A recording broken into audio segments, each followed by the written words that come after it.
വിഴിഞ്ഞം തുറമുഖം യാഥാർത്ഥ്യത്തിലേക്ക് അടുക്കുമ്പോഴും പ്രദേശത്തെ അടിസ്ഥാന സൗകര്യ വികസനം ഇപ്പോഴും പാതി വഴിയിലാണ്. തുറമുഖവുമായുള്ള റോഡ് റെയിൽ കണക്ടിവിറ്റി ഇതുവരെ പൂർത്തിയായിട്ടില്ല. ട്രയൽ റൺ കഴിഞ്ഞ് സെപ്റ്റംബറിൽ തുറമുഖം പൂർണ്ണമായും പ്രവർത്തന സജ്ജമാകുമ്പോൾ എന്തെല്ലാം പൂർത്തിയാക്കാൻ കഴിയുമെന്നാണ് ഉയരുന്ന ചോദ്യം. ഒടുവിൽ മദർഷിപ്പ് എത്തി, ഉദ്ഘാടനവും കഴിഞ്ഞു. പദ്ധതി പ്രദേശത്ത് നിന്ന് ഇനി റോഡ് വഴിയുള്ള കണ്ടെയ്നർ വരേണ്ട വഴിയാണിത്. ഈ റോഡ് ഒന്നുമായില്ല. സെപ്റ്റംബറിന് മുമ്പ് എങ്ങനെ പൂർത്തിയാകാനാണ്? വിഴിഞ്ഞം തുറമുഖ വികസനത്തിന് പ്രധാന തടസ്സം റോഡ് വികസനം തന്നെയാണ്.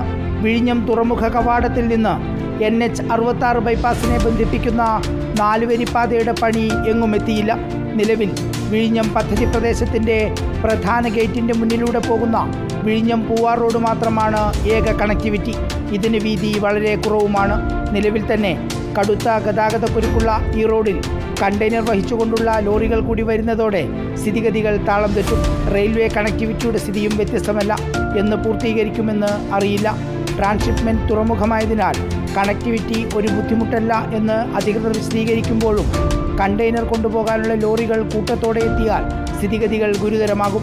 നിലവിലുള്ള ഗതാഗതക്കുരുക്ക് അതിരൂക്ഷമാവുകയും കടുത്ത പ്രതിസന്ധിയിലേക്ക് കാര്യങ്ങൾ പോവുകയും ചെയ്യും. വ്യാവസായിക ഇടനാഴിയാക്കുന്നതിൻ്റെ ഭാഗമായുള്ള ഔട്ടർ റിംഗ് റോഡ് പദ്ധതിയും ഒന്നുമായില്ല. Reporter TV Prasad, in reporter, Thiruvananthapuram.